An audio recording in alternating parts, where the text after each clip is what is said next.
Well, good news now that it looks like Anthony Albanese's mission to introduce totalitarian-style misinformation laws are set to fail.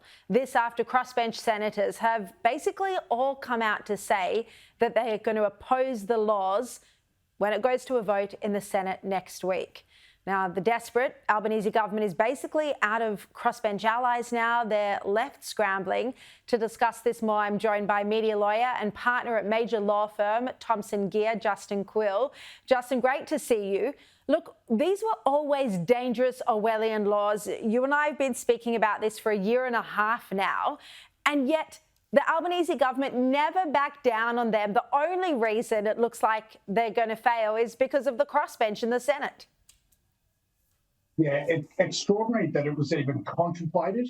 More extraordinary that it was, put forward seriously, and then just bewildering that here we are, months and months later, even after everyone pointed out all the problems with this proposed legislation. But absolutely bewildering that we are still here and that they haven't completely abandoned it. So look, I guess it's a case of, when you're in government, you try and control the narrative, and that's exactly what they're trying to do. They're trying to control what people are saying and what people are thinking. So concerning. I know that sounds bizarre even saying it, but that's what this bill was attempting to do. I mean, what is this obsession with, and I actually think it's an obsession by the Prime Minister, because we heard during the Voice debate that he kept saying in Parliament, he kept accusing no campaigners of misinformation and disinformation.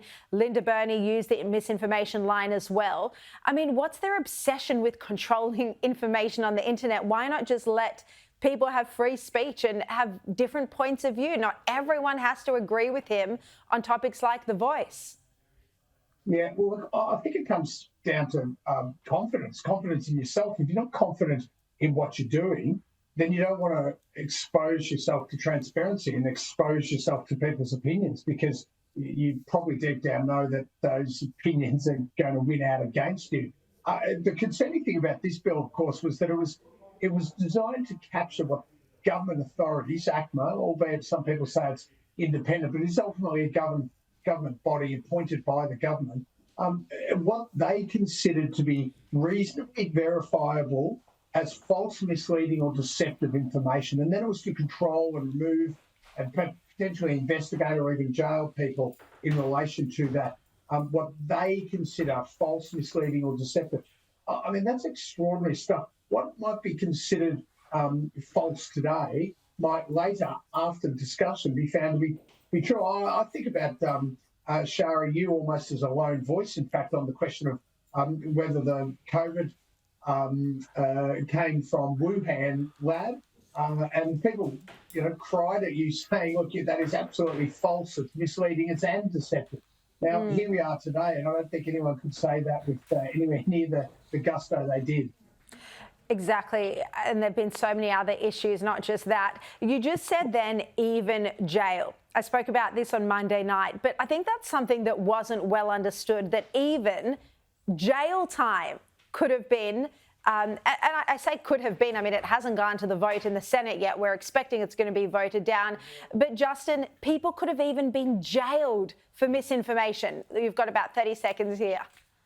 Yeah, well, what we're talking about there, but just to be clear, is not for the publication of misinformation, but the government, through the minister, could conduct an investigation.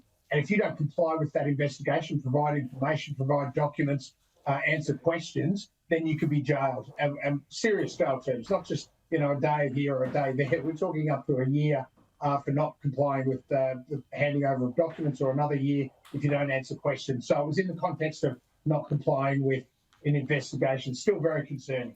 Yeah, it's absolutely insanity. It's the sort of stuff we see in Russia and China. We shouldn't have even been fighting this cause in Australia.